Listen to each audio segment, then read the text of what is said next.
Starodavna ljudstva, starodavni Japonci, pa Kitajci, pa še marsikdo, no, so opazila danes to noben več ne počne, da bi opazoval rastline, se strinjamo. Stara ljudstva so ful rada opazovala stvari.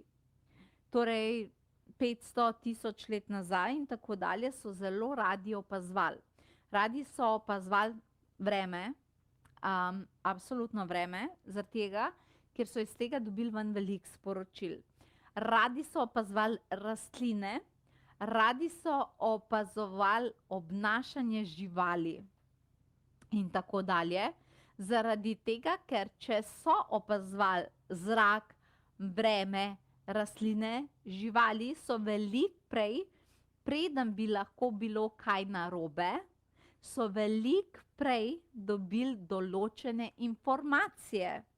Informacije, da se nekaj spreminja, da je treba zaradi tega nekaj obnoviti, pozdraviti, zaščititi in tako dalje. Moderni človek več tega ne dela. Človek ne išče več sporočil v tem, da bi opazoval vreme in se vprašal, kaj mati narava s takim ekscesom menjanja energij, kaj je tisto, kar želi povedati. Verjetno nekaj že. A ne? Danes ljudje, ko jih zanima, kako naj se oblečejo in kakšno bo vreme, vzamejo telefon, vtipkajo pač pravo spletno stran in to je edino opazovanje informacije, ki jih obstaja. Torej, kaj so pač neke druge inštitucije, ki mogoče opazujejo neke energije, pa stanja okrog nas, kaj nam bojo povedali in pol temu sledijo. Se ne, da je s tem karkoli narobe, pravim pa, da če bi bili bolj zavedni v svetu, v katerem živimo in imeli več te opazovalne konekcije, potem bi bili, kar recimo imajo zelo živali, a ne, potem bi bili na marsikaj pripravljeni. Okay? In s tem opazovanjem so stara ljudstva imela veliko prednosti, zaradi tega, ker so potem, ko si bil pripravljen vnaprej, nikoli ni tako, da neka energija nekje useka. Vedno se najprej začne nekaj kuhati, potem pa šele useka, ne? In v bistvu so ravno s takim opazovanjem, ne samo, da so stara ljudstva bila opozorjena na neke stvari, ampak so zaradi tega mnogo stvari zmogla preprečevati. Kaj recimo mi danes tega ne. Ker ne vidimo včasih 2 metra od konca svojega nosu naprej, a ne. Taka ljudstva so znala preprečevati stvari, ščititi stvari, zato da ni bilo treba, da se je karkoli zgodilo, in če so videla kje energijske ali druge poškodbe, so znala to energijo obnavljati. Tudi recimo ljudje, danes smo prvaki v tem, da ti telo daje neke signale, ljudje dobijo neke signale, da bojo šli recimo v sindrom izgorelosti. Sindrom izgorelosti ni nekaj, kar se zgodi, zato ker si imel en teden naporno službo. To se treba zavedati o sindromu izgorelosti. To ni nekaj, v kar ti kar skočiš. Sindrom izgorelosti ni zato, ker je nekdo dobil pač unga luškega dojenčka in zdaj pač to potegne za zraven in zdaj 3 mesece ne spi.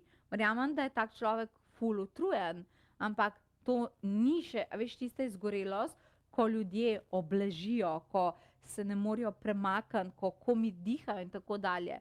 Tvoje telo ti že veliko prej začne dajati signale, da bo nečesa prišlo, ampak ti se ne ustaviš. Ti ga ne opazuješ, ti ne meditiraš, ti mu rečeš, nimam časa, drago telo, nimam časa, da bi te razumela, zato ker ti moraš zdaj pač meni zagotavljati svoje delovanje. Potem pa, ko telo ne zmore več zagotavljati delovanja, je pa hudo, a ne? In zato jaz mislim, da bi vsak človek se mogel naučiti neke oblike zdravilne metode, reikija, duhovnosti, opazovanja in tako dalje, zaradi tega, ker si pripravljen, ker si veliko prej opozorjen, zaradi tega, ker zaznaš, ko se nekaj začne kuhati. In tukaj niso samo reiki, ampak tukaj so različni načini, kako lahko recimo človek to opazuje. Reiki je specifičen v tem, da to opazuje, potem v to, da zdravljenje pri drugmu pač nekaj pokaže, pa to narediš z meditacijo. Pri tretjemu je tako, da rabi narediti to z zavedanjem, z poslušanjem recimo tečajev in tako dalje. Ampak predvsem se gre torej za opazovanje. Če opazuješ, razumeš. Če razumeš, ukrepaš.